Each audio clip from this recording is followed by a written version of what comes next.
What's going on, everyone? My name is Another Raider, and welcome to the NPL. This is going to be the week 1 video overall. I'm going to be doing a team builder and post-com of the showdown video in this same video. So, main reason for this is because I didn't want to just play a game and not upload it. I feel as though I love Pokemon, but I also love uploading. So if I'm going to be doing something that involves Pokemon, why not make content off of it too, you know? So I wanted to have this league be something that's a little bit more casual, but also make it to where it's like important to me. So I should have already uploaded a draft analysis. If I didn't, then shame on me. I will make sure to get right on that and upload that. But either way, you can see my team. It's on the left hand side. You can see my opponent, Aaron2420 of the Calgary Infernapes, on the right hand side. Super amazing dude. He's honestly, he's one of those people that, like, I hear so many amazing things about, but I had never been in like close contact with him. He was in P4G Next Gen, which I kind of sort of took a player run stance on it. I just brought everybody together to do it, and I was there in case there was any problems, which people didn't really like that, I understand. And then I didn't really have much contact with him in there. So now that I'm in BBL with him, I'm in NPL with him, I've been talking to him a lot more on just everything, I realized that all of the amazing things that people say about him are honestly an understatement of how awesome the dude is. Make sure you go check out his channel. I will leave his YouTube and his Twitter down below. I will also leave his Twitch down below because he does a lot of streaming of his battles, of his league battles. So make sure you guys go check that out. Drop him a follow. If he has his sub, make sure you guys sub to him. Awesome dude, awesome dude. So as I was saying, this is the week 1 game. His team is very threatening. He has Tapu Koko Mega Medicham, which right there is really hard for me to switch into. And then he has really good web aspects. He has Decidueye plus Miltank plus Moltres, and even like Hariyama and Dredagon with like offensive Life Orb under webs is really scary. And then of course, to round it all off, he has Alolan Raichu, which is really big. So like as an offensive presence. So whenever I started playing this game, there was a bunch of things that I wanted to do. I wanted to bring Naganadel. However, the big problem with Naganadel is I don't feel as though I'm able to reliably set up on anything, and I don't feel as though I'm able to reliably outbulk anything and set up on it that way. I feel as though it just has a really good matchup, but in order to get to that really good matchup, it has to set up, and it can't set up for free against anything. So because of that, I decided to go against it. I also really wanted to bring Gothitelle. The big problem with Gothitelle is that his entire team has momentum. Literally everything. Tapu Koko, Mega Medicham, Gliscor, Decidueye, Moltres, Raichu, all have really big pivoting that they can do versus me. And I feel as though if I'm going to be playing against a pivoting team, there's no point in me bringing a trapping mon that's just going to get hit by U-turns continuously. So, or even baton passes. So those are some mons that I really didn't want. Seismitoad would have been nice, but he can just pack grass coverage onto a bunch of different things and hurt me. Heliolisk I really liked, Venomoth I really liked, Stoutland I also really liked, but ultimately these are the 6 that I decided on because I drafted Honchkrow just for Aaron in the draft. I specifically drafted it for him because I realized that it had a really good matchup, and I had an idea in mind that I really wanted to bring. So, I want this thing to be my main cleaner. I wanted it to be my cleaner because with a Scarf under webs, I still outspeed a lot of his offensive threats like Moltres, Mega Medicham, Gliscor, Decidueye, Bisharp, things like that. And the only 2 things I don't outspeed are Tapu Koko and Alolan Raichu, which I can't really take a hit from anyway, so there's no point in me trying to outspeed them or like live a hit and hurt them back. In hindsight, after playing the game, I probably should have gone for like Rock Slide over something. However, Mach Punch is really good in case I get Alolan Raichu really weakened, and I really wanted U-turn to be able to take advantage of me dropping this thing in on Mega Medicham, him not wanting to stand, and I click U-turn, and I go into something like if he goes into a Araquanid, I go into Honchkrow. So I really like these 4 moves. Enough speed for Mega Medicham, obviously, and then that's about it. This was my cleaner. This was my idea for it. So then we've got this this Honchkrow set. I have enough enough bulk investment to be able to take Rock Slides from Gliscor and roost up on them reliably. I also take 1 uninvested, like fully Fizz-Def Araquanid Liquidation, and Brave Bird kills it 100% of the time. I also have enough offensive investment for killing a Toxapex with Brave Bird into Psychium Z. And with Icy Wind, I'm able to reliably check things like Decidui. I mean, I know I can click Brave Bird with it, but if it was like set up, I can also make sure that I slow it down from my other things in the back to be able to kill it. Same thing with, what's it called? Miltank. There we go. And then I also have Icy Wind there because it actually does a good amount to Drudagon, and I can slow it down, I can roost up on it, and I can just make sure that I'm fine. I don't need any speed investment. The only thing I would need speed investment for is a max speed Araquanid, but I don't think he would ever bring a max speed Araquanid versus me, so I'm not super worried about that aspect of it. So yeah, that's where I went with the team. Also, the music is really quiet, and I don't understand why. Oh well. So this is going to be my main breaker. Depending on what I see, it's going to be my main lead as well. It's going to be a pretty big aspect of the team. I needed a Mega Medicham switch in. Like, I just needed one. So I have Toxic Spikes, Hex, Hidden Power Fighting, and Haze. Hidden Power Fighting is there for Bisharp because I know for a fact Bisharp is going to be able to come in on me every single time. I don't want to allow it to just threaten me out every single time, and I can't touch it at all. I feel like that's just a really bad bring and not smart on my end. So I had to bring Hidden Power Fighting. And then Toxic Spikes are really nice because a lot of his team is grounded and doesn't like being poisoned. Especially if he doesn't bring Toxapex. If he does bring Toxapex, then that means that my Honchcrow's job is a little bit easier because I can kill the Toxapex. If he doesn't bring it, that means that everything on his team is getting poisoned outside of Gliscor, Moltres, and Bisharp. So that's really nice. Also, the 12 investment is actually crucial because it means that against a pretty Spadef invested Gliscor, Hex 2-shots it. So that's really cool. I'm also bringing a pretty much fully Spadef Aromatisse. I don't have much of a switch into Alolan Raichu or Tapu Koko as it is, so this is my best switch into them, which is kind of sort of sad. And I also have Calm Mind here in case he is, in case he wants to leave this thing in. Like, in case he wants to leave a Toxapex in on me, thinking that it can wall me. If he has Electric Terrain up, I can Calm Mind up on it, I can Wish, and then I can click Thunderbolt, and I can actually beat the Toxapex 1v1. And then I'm in a position as to where Tapu Koko and Moltres and Raichu cannot beat me 1v1. So, Calm Mind could have been Protect. It could have been a bunch of different things. However, I feel as though having the bulk boost as well as the offensive boost versus some things could have been really important. This is going to be my main check to late game Alolan Raichu with a Chapel Berry. I live a Focus Blast, a modest Life Orb Focus Blast guaranteed as long as I ensure that it can never set up, which against my team, it can never set up reliably unless it's against this. And even then, Moonblast does a good chunk to it. Hex, Brave Bird does a lot to it, and Flare Blitz can OHKO it. So as long as I make sure that it can never set up on me for free, I will always have this in the back to just click Gyro Ball, get off 80%, and I'm good. Yeah, that's about all this thing is there for. This thing is also a backup check to Bisharp. I was actually really scared of Bisharp when I was building this team.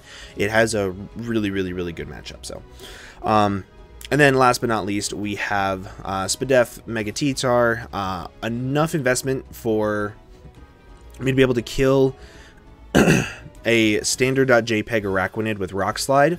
Also 2-shot Gliscor with Ice Punch. And do a lot of damage with Earthquake to Tapu Koko plus Alolan Raichu. The Spadef means that I always live a modest Life Orb Focus Blast in the sand if I'm at full. And then I can click Earthquake against and do a lot of damage. It's also going to be my reliable Stealth Rocker versus this game. Moltres has a great matchup versus me, so I definitely expect Moltres to come. And because of that, this is going to be my main switch into it. The only problem is he can just click U-turn on me every single time and do a lot of damage. So, now that we have all of that out of the way, let's go ahead and do this. And do this, and then we will go ahead and hop right over to the battle. So, in this game, as you can see, he brought Alolan Raichu, Moltres, Gliscor, Tapu Koko, Medicham, and Araquanid. This is give or take what I was expecting. The big thing that I'm not seeing is I don't see Toxapex, meaning that Honchkrow is really expendable, meaning I'm probably going to lead off with it. At the same time, I'm also not seeing Bisharp, which is pretty big. That means that my T-Tar has a lot easier of a job. There's a bunch of things that I was kind of sort of hoping to see that I didn't see. So we're going to move this to slow. Yeah. So as you can see, he's going to lead off with his Araquanid, and I'm going to lead off with my Honchkrow. I can click Brave Bird here, and I can kill him guaranteed. So he's going to go right into his Gliscor, and as you're going to see, this does about 40-ish%, like 48%. He's then going to get, we'll move this to normal. He's going to get the Toxic Orb, but now I'm in a position where I can spam Icy Wind and actually do a lot of damage to him. So, unfortunately, I don't outspeed him after this turn, and he's going to hit a Toxic on me. If I did outspeed him, I would have done a lot of damage and put him in range of having to switch out, but either way, didn't really matter at that point in time.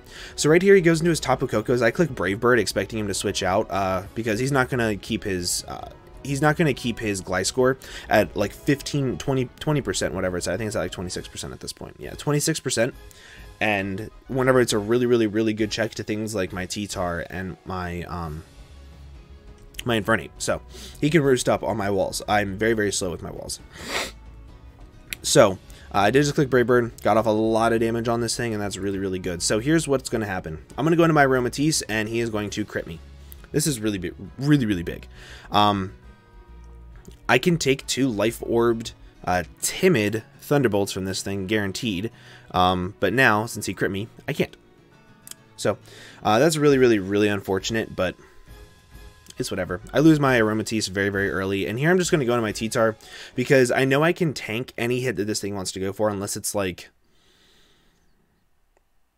Actually, yeah, I tank literally every single hit that this thing... I can't even think of a fighting coverage that this thing gets, but... And I can get out my Stealth Rocks, or I can go for a move to be able to pressure his Gliscor from coming in, like Rock Slide. I kill this, I would kill a Araquanid coming in, and nothing on his team at this point in time wants to take a Rock Slide from my Mega T-Tar. So I am ultimately going to go for the Rocks, though. I think as though Rocks getting the damage off on the Moltres are really important.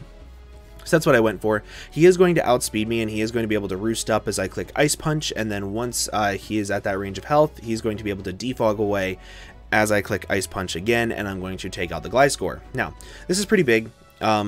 This means that my Infernape doesn't have a switch in at all now, especially if I get up Rocks. That means that this thing is going to take, like, a really big amount of damage. And my Honchkrow also has no switch-ins.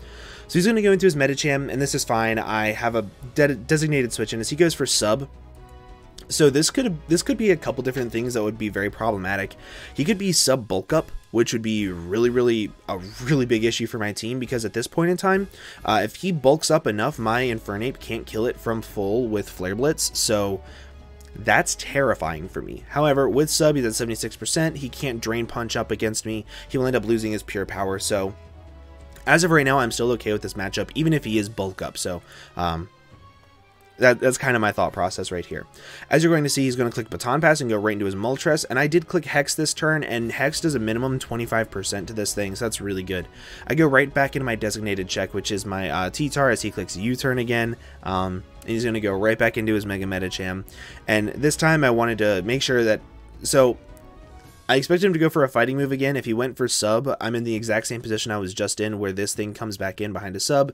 This thing is weakened, and ultimately, the weaker this thing is, the less pressure my T-Tar has on it. So I'm okay with that. So he was going to go for the Drain Punch here, and of course I'm immune, and I'm going to be able to click Hex here, or I can set up a T-Spike. Ultimately, I decided to set up a T-Spike, because look at his team, and everything is grounded. This thing, I need it to be a little bit weakened. I need it to be at like 80-ish% in order for my Gyro Ball to kill for my Ferrothorn. This thing coming back in on Poison means it'll take 12%. If I get up Rocks, it dies on re-entry after 1 Poison damage, so that's really important. And this thing at 57%, meaning it'll be below 50 after taking 1 turn of Poison, so... And this thing being weakened is just really good in general. So Toxic Spike there is super important. Super important. So right now I have a very hard choice to make. I can either go into my Ferrothorn and risk getting it weakened and losing to a Alolan Raichu, or I can stay in with my Kofag and risk getting that weakened for Mega Medicham to be a much bigger threat to me. Ultimately, I decided that because my Kofag can live a Thunderbolt from the Alolan Raichu from full, I decided that getting this thing weakened was a little bit better, because I can also get up Leech Seed and I can pressure his team that way. He's going to go for the Magic Coat, which is a great prep in case I brought Rocks on this thing, which I didn't. So I did get up the Leech Seed on the Moltres, and as you're going to see, I'm going to go right into my Mega T-Tars. He's going to go for the Fire Blast this time. I don't really know why, because U-Turn was his overall best play in my opinion. If he clicked U-Turn against my Ferrothorn, he would have taken a little bit of like Iron Barbs damage, but I've been going into T-Tar every single time. He would have gotten damage off on this thing, and then he can drop in his Mega Medicham again, and while it would be poisoned, he can pressure my whole team if he just clicked U-Turn right there. But now he's kind of on the back foot because now I get to click Rock Slide for pretty much free and pick up a kill. And I'm not at much less of health than what I was before. So right here, I'm going to decide to get at my rocks instead of going for Rock Slide, because getting this thing weakened a little bit. It's at 70% already.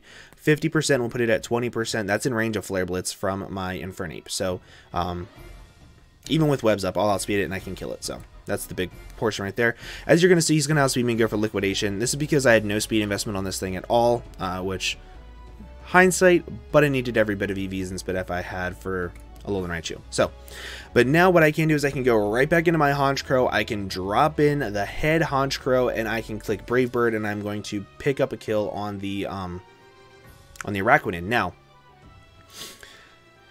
no matter what he goes into, I'm going to sack off my Araquanid, because if he goes into Raichu, I'm not letting it set up a nasty plot for free. I'm just never going to allow that. It would be the dumbest thing that I could possibly do.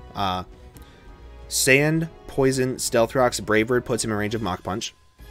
If he goes into Moltres, I'm not going to let him get behind a sub for free. If he goes into this, I'm not going to let him get behind a sub for free. And if he goes into this, I'm not going to let him roost up. That's just poor plays in my opinion. So no matter what, I'm going to click Brave Bird here. And as you're going to see, he goes in the Mega Medicham, and he's going to click Sub here, which is really good because now, actually, oh, I'm sorry, I clicked Psyche MZ just to reveal that I had it because he went into this thing.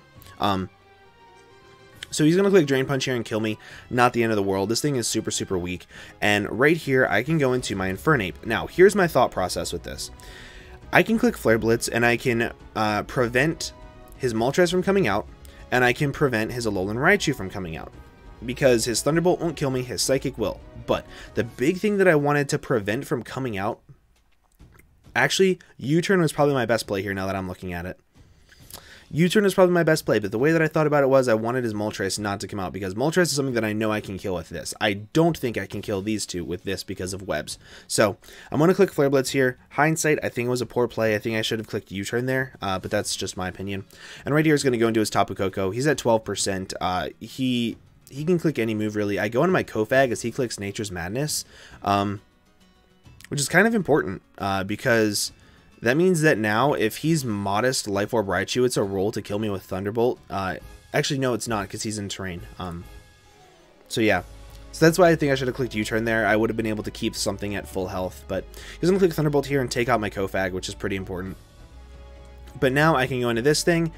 I have the Chople Berry. Focus Blast never kills me. Gyro Ball guaranteed kills him. Hidden Power Fire does not kill me from Modest Life Orb. It does 82% maximum. So clicking Gyro Ball here, I guarantee kill Moltres too. It does 29% to Moltres. Gyro Ball literally kills both of these things. If he stays in with this, my Infernape kills. If he switches into Moltres, I kill it with Gyro Ball. He goes back into this. He's in range of Gyro Ball still. Or if he burns me with Flame Body, I click Knockoff. He's in range of Mach Punch. So there's literally no way that I can lose this game, which is awesome at this point in time. So right here, he's going to go into his Moltres. He's going to take 50% to rocks. He's going to take the Gyro Ball. His Moltres is going to go down, which is awesome. And then right here, he's going to go into his Alolan Raichu. He's going to click Hidden Power Fire, and he crits me.